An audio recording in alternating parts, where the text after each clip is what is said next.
Welcome to episode 84 of Beer with Strangers. I'm your host, Tony Russo, and I'm joined this week by official pinch hitter, Sean Hager. Hey guys.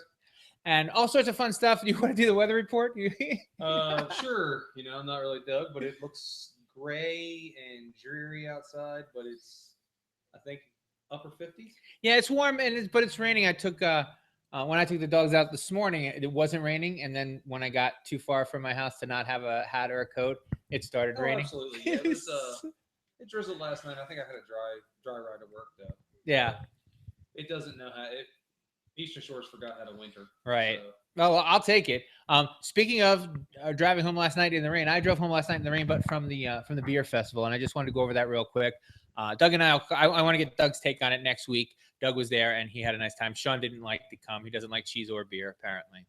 or I had to be here at the shop closing up late. Working for you, the home Yes, brewer. Yes. But anyway, we had a great time. The event was, thank you for everyone who came out. The event was a huge success, I think. The best part about it, besides the fact that I didn't talk very long, I talked for maybe 3 minutes in the beginning, and I had then to kill you. no, and then they tranked me, and I woke up in my trunk. Yeah, there we go. No, I talked for a couple minutes in the beginning, but for the most part, the beer got talked about by the brewers and the cheese by the hotel guy. And I think the the thing that I said, the thing that I thought was the most important was that we should start to talk about, like, everyone who's already drinking beer is already drinking beer. So like now it's time to find more people to drink beer. And this isn't a snobbery thing. This is just a new way for if you're not 100% sure what you like about beer, we're gonna find more ways. Right. And pairing it with the cheeses were just astounding.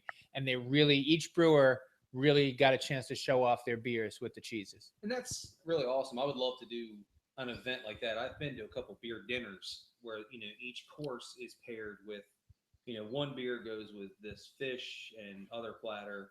And we did one the Extreme Brewing night at Dogfish Head, more in honor of Extreme Brewing the book, Right. not us per se. Now we did one or two beers for the dinner, which was pretty neat.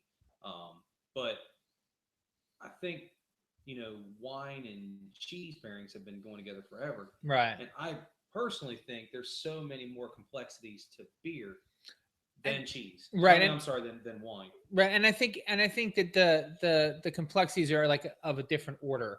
And that's one of the other things. I spoke with a woman who's a professional, who's the food person at Goose Island. Like, did we talk about this already? Her job. I wrote about it. I think we talked about it at Third Wave on Friday. Is that what it was? Yeah. But her job is to pair cheese, is to educate people about how to pair beer with food. And one of the things that she said was what makes beer a little bit easier to access is the words you use, because her example is, you might say a wine is meadowy, right? But you might say a beer has like a toast flavor or a citrus flavor. It's just concrete flavors that your brain is used to having, mixing with other concrete flavors that your brain is used to having, and making something different that we can talk about. Yeah, I think with wine you got to have a much more trained palate to pick up on, like, oh, this has a French oak and red plum and dark fruits and things like that. Whereas, like you said, beer, this tastes like bread, or this tastes like citrus. Right. Yeah. And well, the other thing was there, and I actually kind of made this joke last night, is like there's a way lower entry point for good beer. Like maybe it's a $7 investment to find out, Oh yeah. if the beers go like at a better restaurant with a better beer, you're still gonna probably pay maybe $7, probably $6, maybe $8, for one good glass of beer. And if you're going to spend if the beer's $8, then you're there for the $40 steak anyway. And it's not like the $8 is going to make a difference one way or the other. Exactly. I mean, typically, if you're going there for that same steak, you're looking at a $24 glass of wine. Now, that being said, on a wine note, because we do winemaking here, wine has actually, you're getting a lot higher quality wines even in boxes Right now, which is pretty. Before you like, oh yeah, look, the Franzia box. Yeah, no, and glass. I'll tell you what, we're a Franzia family, or maybe What's the other Sorry, one? A starts with an A. Amstel? No, that's beer. That's a beer. I was like, Uh, yeah, me too. No. there's an A. There's Yeah. one that starts with an A. And I'll tell you what, if you aerate the hell out of it, Oh, I mean, yeah. right out of the box is It's not okay. You're letting it breathe. If you let it breathe a little bit, just let it breathe, let it warm up. There are very few things that don't improve if you just give them a second to get used to being not in the container Mhm. anymore. Yeah, that's definite. Right? Let them out in the glass. And I had a drink. I don't remember. I was drinking something out of a bottle the other day, and it was I was at my boss's house, and I was having a lot 3 out of the bottle. No, yeah, a lot 3 out of a bottle. It was fine, but it was weird to not. So much better in a glass. It's just I forget what I'm not a snob about it. Like if I'm at your house, I'm not going to say, all right, now you're washing a glass because I'm here. But if you're at my house, I'm going to give it to you in a glass unless you specifically ask. If you're like, no, I'm allergic to glasses. Well, even I've talked about before, Heady Topper. If you've been fortunate enough to try it, I mean, it in bold letters all over the can. It says drink from can, don't pour in glass, don't pour in glass. It's so much better in a glass. It's just you don't want to look at that beer. It's got hop chunks and yeast bits and sea monkeys and I mean you name it, it's in there. Somebody else was just the Sierra Nevada has one that's the same way. They say it's got a little extra flavor crystals. Yeah, it's got stuff in it. That's all right. Those are flavor bits and proteins. Just bits of goodness exactly. In a can. But anyway, it was a great success. Talking about the next one. The thing about the dinners is they're expensive. Like I have to we only charge the general public. Like industry people don't have to pay to come to this. Right. And I think that worked out well because I think that a lot of the industry people met a lot of the brewers for the first time. Like we got people to come out who don't usually come out to this kind of thing. That's good. Because it was at a hotel and it was and now word is out. So I'm thinking next time maybe fruit.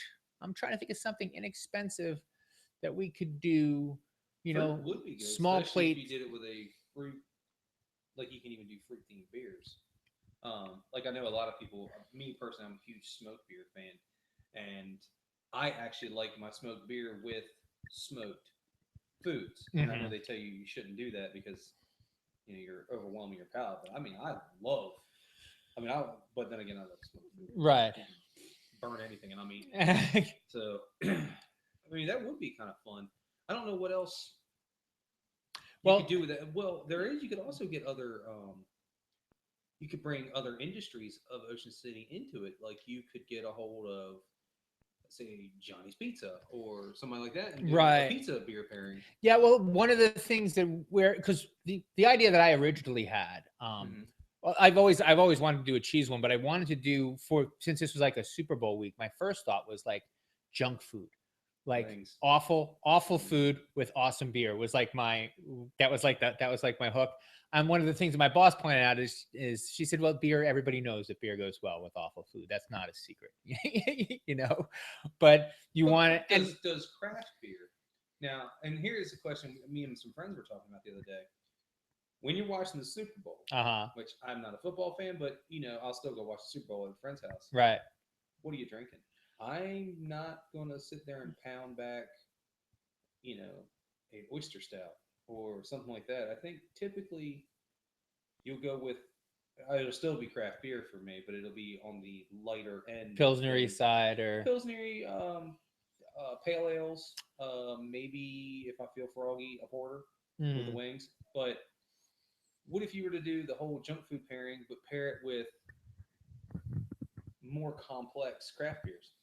Something to think about. That'd be fine. I'll tell you what, I visited Sandstorm again last night, and I just might have Sandstorm at the Super Bowl and fall asleep at halftime. I was gonna say, really, about this full Super Bowl thing. Yeah, because that's what 9%. That's like a 9%. It was so good. I only had a sip of it last night because I was in Ocean City and I was driving home, and I know better. All I can picture. What a good beer. Your typical, your stereotypical Super Bowl commercial where everybody's like, "Yeah, Bud Light," and he's sitting back here with a snifter. It's a fun game, guys.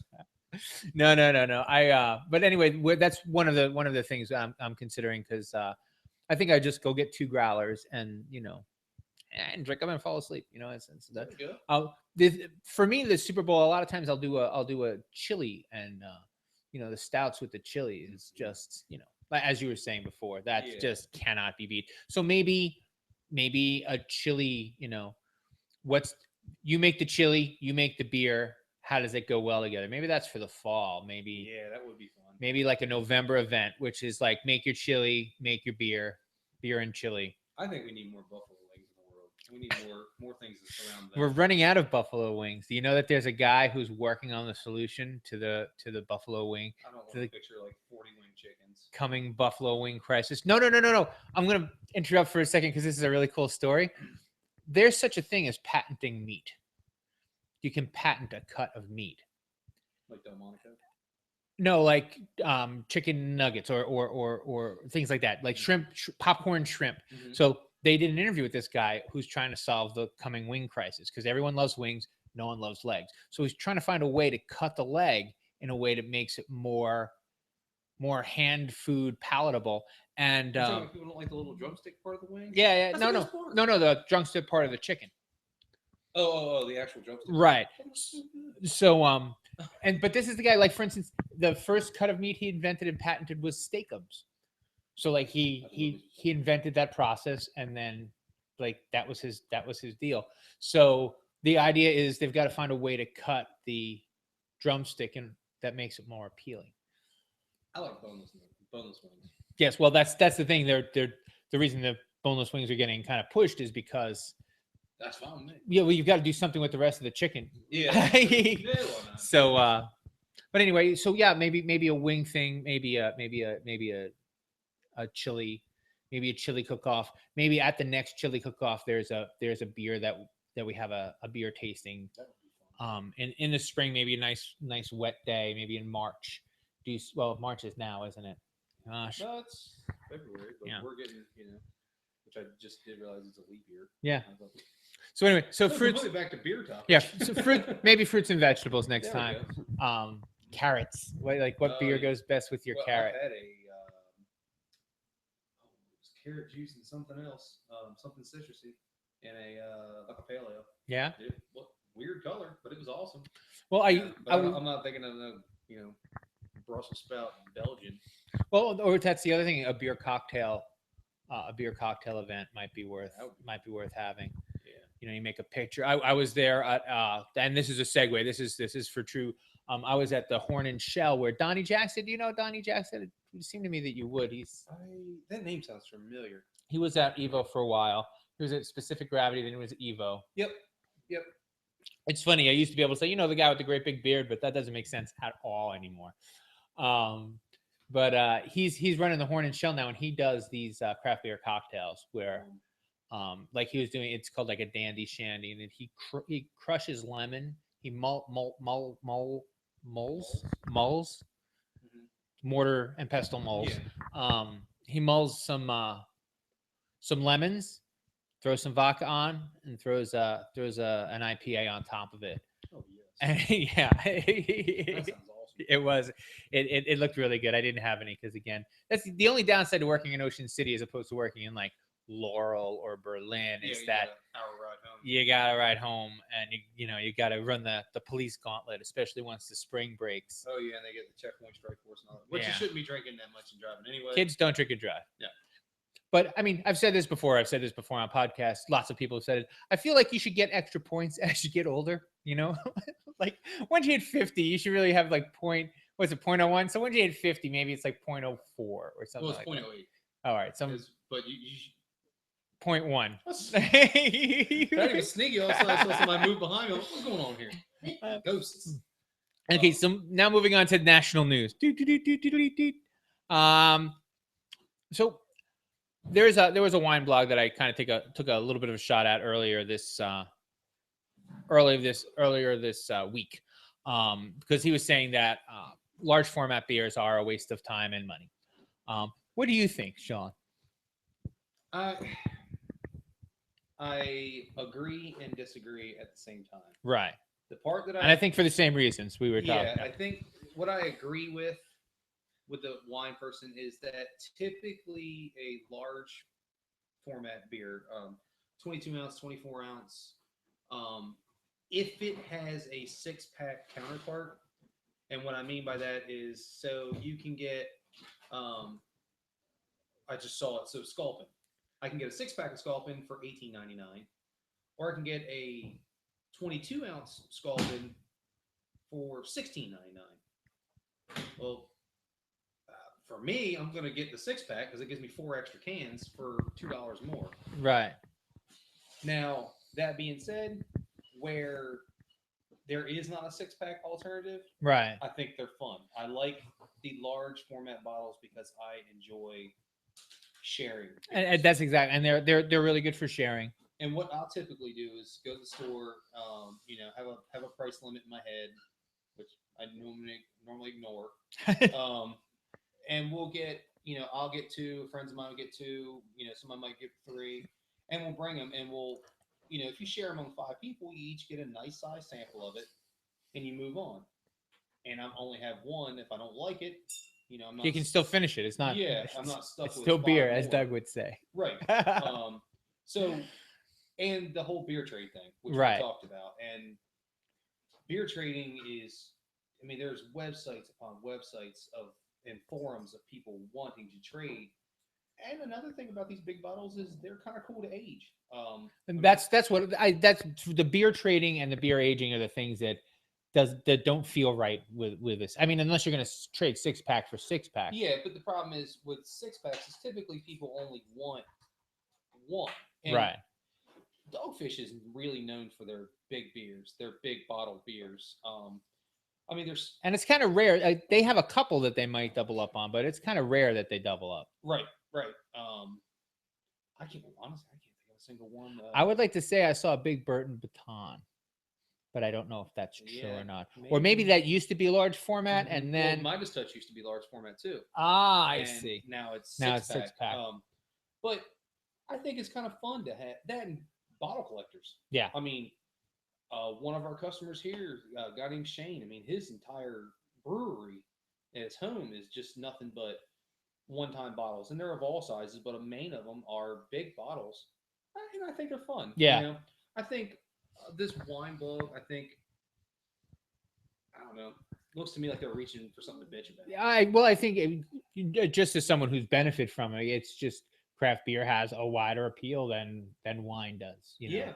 I just we were talking about it at dinner the other night.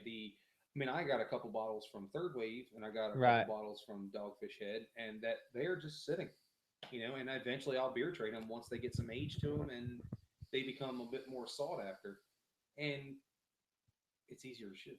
Right. It's just one box, and nobody's going to give you a hard time about it. Right. Yeah. So I'm for large format beers. And I'm trying to do. I was talking to a guy about this. One of the distributors. I don't have the willpower to. It's so hard. To what? To keep them. Yeah. My biggest. If I buy 2, I can probably keep 1.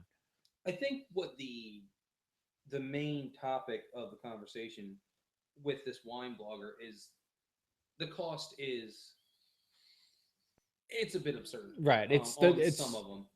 Now that being said, I've seen a couple-year-old sour beers in 11-ounce bottles, or those 7.5 and little teeny bottles go for $25-$30. Yeah. So it depends upon how sought after it is. It is, and that was another topic. I saw a blog post the other day. It's like 10 trends in craft beer that need to go away. I agree with some of them. The super rare beers, even though they're not that great, right? At the end of the day, in my personal opinion, and that really is not worth that much, but there are beers that they have events for. Hennepin had them. I don't know if they're still doing that. What's the other one? Dark Lord Day from Three Floyds. The Hennepin was Cigar City. They have these days where you can go and you got to get tickets, and there's been fights. There's been they ran out of beer at one of the events and stuff. I think that is a bit ridiculous, to say the least. In the end, it still tastes like beer, right? And I don't. We talked about this last week, I think, a little bit. I don't see the reason to drive demand just to drive demand. Like, no. if you're one of the things I like about the Paddle Out series at Third Wave, and everybody has their own, is I don't mind a beer that's just in the brewery. Yeah. And then you never have it again, or whenever they make it in the brewery. The reason for that, in case you don't know, is that some beers are too expensive to make in more than 10, 20, 30 gallons. Yeah. Or even, I mean, like a Dogfish, I think their test batch is 10 barrels. right. But it's like you said, it's a couple of the kits that we have in, for 5 gallon batches. They're great, and they're not bad at 5 gallons. But if you were to do 10 barrels of them, the cost becomes, I mean, you're looking at 10, 12, $13 pints. Yeah. I was talking to Mike from Evo. Is that his name? Mike The brewer over Bronski? at Mike. Yeah. And he was talking about. He said they just made a beer, and he's like, when you spend $3,000 on hops alone, you know, everybody's like, oh, I want you to put that beer in. And what I said, this wasn't him, this was me. I said, yeah, you want that beer for $10 a six pack. You don't want that beer for $60. Exactly. It was funny. I was talking to Ace from St. Michael's from the Eastern Shore Brewery, Mhm. and he said that one of the things that he was told early on when he was a home brewer and they were thinking of opening a brewery up in Rochester, where he's from, the guy around the corner said, well, start charging your friends. And he's like, what do you mean? He's like, well, everybody, free beer tastes awesome, but start charging them $5 a pint, and then you're gonna get real opinion. feedback. Yeah, and that's, and I, yeah, 100%. But that's, that kind of goes back to, is 22 ounces of beer worth, right, what's it worth to you? right, Now, if it's something rare, absolutely, I'm on it. right.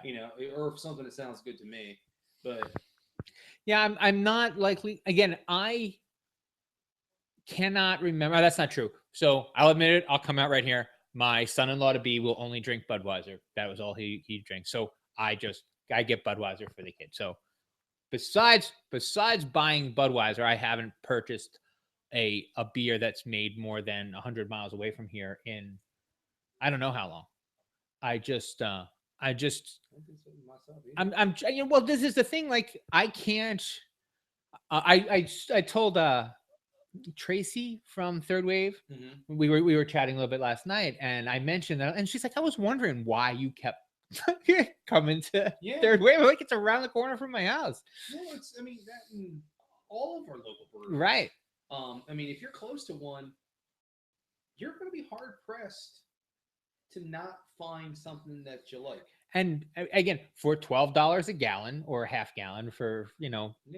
I'll go get a growler of beer that is fresh from the tap.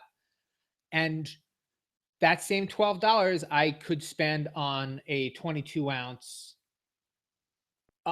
and I'm not a 22 ounce Ballast Point, let's say. Yeah. Just we're picking on them today, but not for real, right? So I could get two 22 ounce Ballast Points or three of them for whatever, $40, or I can go You get to Third Wave and basically almost a 12-pack worth of beer. yeah, for the $12 and enjoy it more because it's like it's brand new, Yeah. And I mean, to go back full circle, if typically for me, if it's going to come down to it, I'm going to get the 6-pack if it's an option. But there are big bottles that if I see something like, oh, man, that really, really, really sounds good, I'll toss the money for it. Yeah. I mean, one of my favorite sours, not only, but only around here, comes in big format bottles, and it's $16 or $16 or $17 a bottle, and I pay it.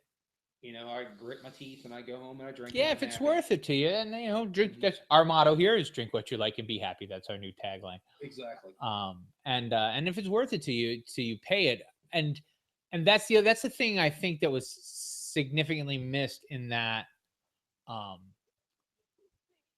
If you're drinking, if price point is your main concern, you're probably not drinking craft beer in the first place. No. Yeah. If you're looking for maybe if you're looking for the most alcohol per dollar, maybe you are. It's close. Malt liquor. Yeah, malt liquor, right? So $2 for 12% of 40 ounces. Right. So there's no Kelly and I did that. I guess it was maybe I was still at the Easton paper, so it must have been like 2 years ago, maybe almost 3. I was on my way home one night, and I'm like, I'm gonna stop and pick up 240 because I haven't had a 40 in 1,000 years. And I got home, and we each opened it, and we each drank some, and we're like, "Oh, that was a terrible, terrible, terrible idea. I It's a good forgot one. how It's a good bad they." Brass Monkey. We got no Steel Reserve. Oh God! Oh, it was You so got bad. like the bottom scrappings too. It That's was some strong. so bad. We did Edward 40 hands with that when I was of legal drinking age. You're not allowed to put it down. Where you tape them to your hands and you got Oh. to finish all 80 ounces before you can take them out. Yeah, your bladder is not designed to hold that much beer. But That's funny. that's so bad. Yeah. So this is not an endorsement. I guess we won't be being sponsored by Steel Reserve this week. Brought to you by Steel Reserve. Yeah. Oh, we'll take their When money. you want to make questionable decisions for under $2.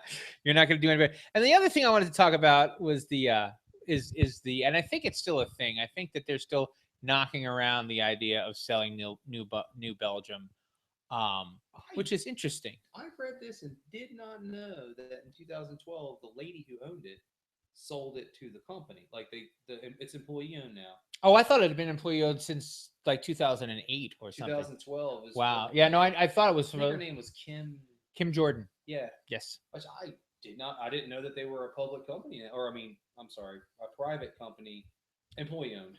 Yeah. That's pretty neat. I think she sold the last of her stake because she and her husband invented Fat Tire in their basement or whatever. Mm-hmm. And so they, eventually made a small homebrew, and they got bigger and bigger and bigger, and they did very well for themselves. But I think they're not married anymore, so I can only assume they divorced at some point. Yeah. And I think that's when they started not selling it off, but like giving the company to the employees at like when you were there a year, you got 3% stock or whatever. And I think he got out, and I think that in 2012 she sold. It went from her owning more than half to her owning less than half. Yeah. They still rate every year on, I think it's like the top 100 companies to work for. Yes, they take care of their people. They take very good care of their people. They have a employee cafeteria with a potluck aspect to it, so people bring in food, and they make food and they bring food in. They have it's like Google, like ping pong tables, and I heard they also will, sliding boards. After a certain amount of years, they'll send you to Germany for like a the educational thing. I heard that after a certain amount of time, you get a free bicycle. You get a bike for your first anniversary. Yep. So after you've been working there a year, you get a bike. And I don't know how to, if you owned your company with another, whatever, let's say 500 people, let's say 1,000 to make it a nice round number. I don't think it was that many people. No, it's I don't think it's 500, but let's say 1,000 just to make, so you're one of 1,000 employees. Your share of $1 billion is that 100 million? No, a million. 1,000 million is $1 billion. Yeah. So $1 million is your severance pay. Well, not even severance. That's yeah. Well, they just give you $1 million and then decide if whether to keep you or not. Yeah, you just no longer have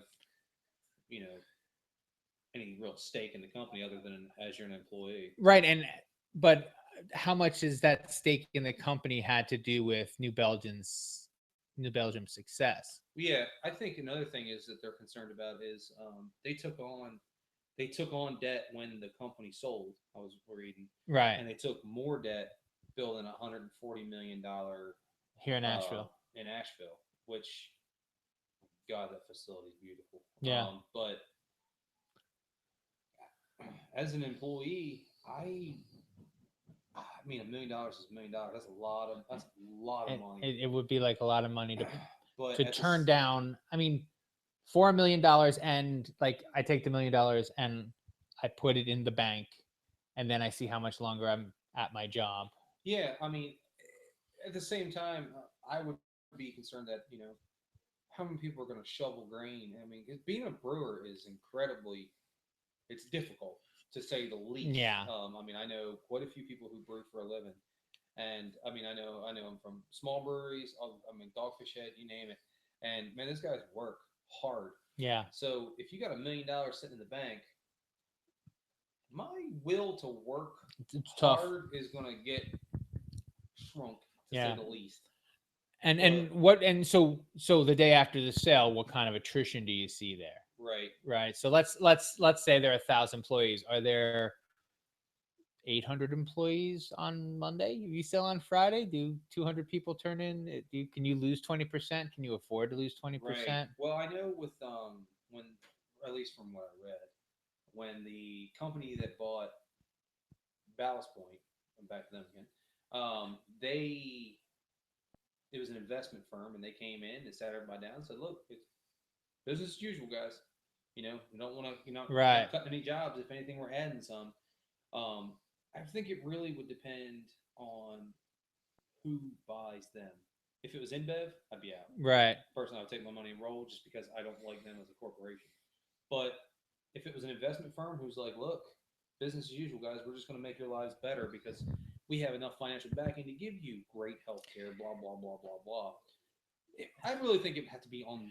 Yeah, but not only that, and I think I wrote about this later, or I'm thinking about writing about it. I don't know if I actually did or not, but like $1 billion is a lot.